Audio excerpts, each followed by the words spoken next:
Sir అందరికీ నమస్కారం అండి. గౌరవ జగన్మోహన్ రెడ్డి గారు 5 సంవత్సరాలు ఈ రాష్ట్రానికి ముఖ్యమంత్రిగా పనిచేశారు. ప్రస్తుతం శాసనసభ్యుడిగా ఉన్నారు. నేను అంతకంటే ఇంకా మా వాళ్ళ ఏదో లోతుగా వెళ్తారు, ఆయనకి ఆ హోదా రాలది ఈ హోదా అని నేను అన్నా. శాసనసభ్యుడిగా ఉన్నారు, గౌరవించాలి ఆయన్ని. ఆయనకు ఎందుకో అమరావతి అనే పేరు నచ్చలేదు.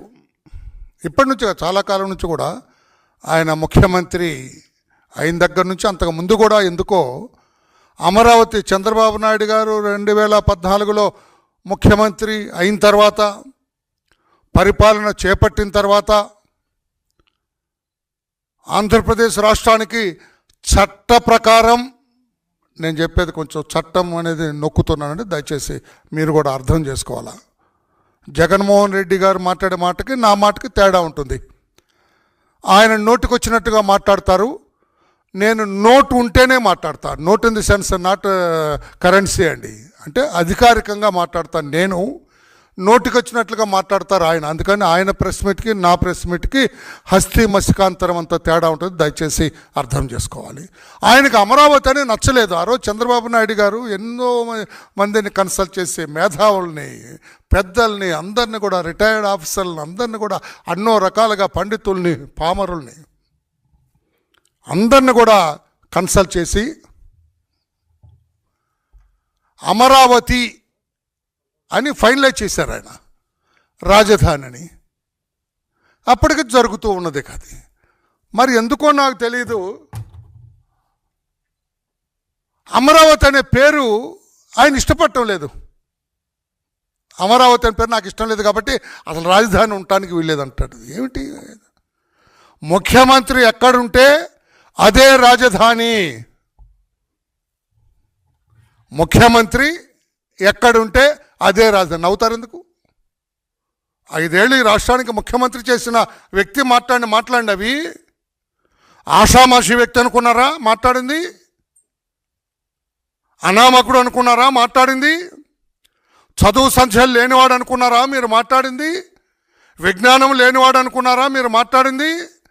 రాజకీయ నేపథ్యం లేనివాడు అనుకున్నారా మీరు మాట్లాడింది?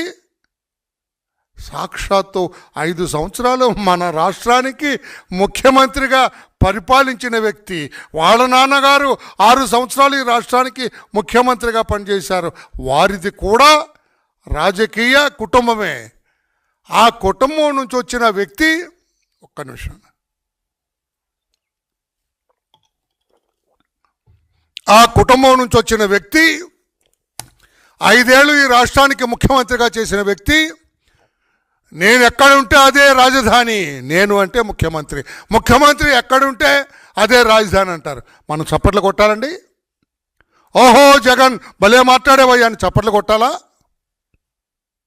ప్రక్కనున్న వాళ్ళు కూడా ఆ రోజు చూడలేదు మీరు, ముసిముసి నవ్వులు నవ్వుకున్నారు. ఆ రోజు పత్రికా సమావేశానికి వచ్చిన వాళ్ళందరూ కూడా నవ్వుకున్నారు. ఇతనా, ఈ వ్యక్తి మన రాష్ట్రాన్ని 5 సంవత్సరాలు పరిపాలించింది, అహో అని బాధపడ్డ వాళ్ళు కూడా చాలామంది ఉన్నారు ఆ రోజు ప్రెస్లో. అందులో సాక్షి విలేకరి కూడా బాధపడ్డాడు. అతని పేరు నేను చెప్పను, నేను మళ్ళీ వాడిని వేటేస్తారు. ముఖ్యమంత్రి ఎక్కడుంటే అదే రాజధాని అంటాడేమండి. రేపొద్దున ఇతను జైలుకి వెళ్తాడు, రాజధాని ఎక్కడ ఉంటుంది అప్పుడు? అంటే వచ్చిన వాడు ఎక్కడన్నా వాడు ఊళ్ళో పెట్టుకుంటాడా? ఏమి అవగాహన రాజ్యమండి. అసలు రాజధాని ఎందుకని అన్నట్లు మాట్లాడుతున్నాడు ఆయన. చట్టం తెలుసా జగన్మోహన్ రెడ్డి గారు? మీరు 2014లో మార్చి నెలలో, ఏప్రిల్లో ఆంధ్రప్రదేశ్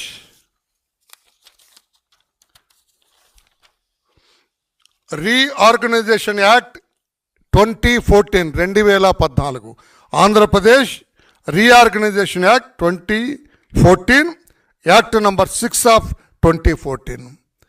ఈ యాక్ట్ పార్లమెంటులో ప్రవేశపెట్టినప్పుడు మీరు పార్లమెంటు మెంబర్, మీరు ఇన్ ది సెన్స్ జగన్ గారు పార్లమెంట్ మెంబర్గా ఉన్నారు. కాంగ్రెస్ పార్టీ తరఫున గెలిచి మీరు పార్లమెంట్ మెంబర్ అక్కడ. ఆ రోజున ఈ బిల్ పాస్ అయిన రోజున సోనియా గాంధీ గారు, ఆనాడు మీ నాయకురాలు, ఆమె హౌస్లో ఉన్నారు. ఆమెకు కనపడకుండా పక్క పక్కన తల వంగి వంగి నడిచారు. అది కూడా తెలుసు. ఆ రోజు పత్రికల్లో వచ్చినాయి, నేను చెబుతున్న మాట కాదు. ఆనాడు ప్రవేశపెడితే ఆనాడు చెయ్యెత్తారు మీరు. ఎస్, ఆంధ్రప్రదేశ్ రీఆర్గనైజేషన్ చట్టానికి నేను చెయ్యెత్తుతున్నాను, ఇట్ ఇస్ ఓకే అని చెయ్యెత్తింది మీరు కదా. ఆ రోజున ఆ చట్టంలో ఏమీ వ్రాయబడింది అది మాత్రం నాకు తెలియదు అంటావా? ఇటు చెయ్యెత్తేసాను, నేను ఎత్తమన్నారు ఎత్తేసాను, అందులో ఏముందో నాకు తెలియదు అంటావా? ఎత్తావు కనుక అందులో ఉన్నదంతా మీకు తెలిసినట్టే జగన్మోహన్ రెడ్డి గారు.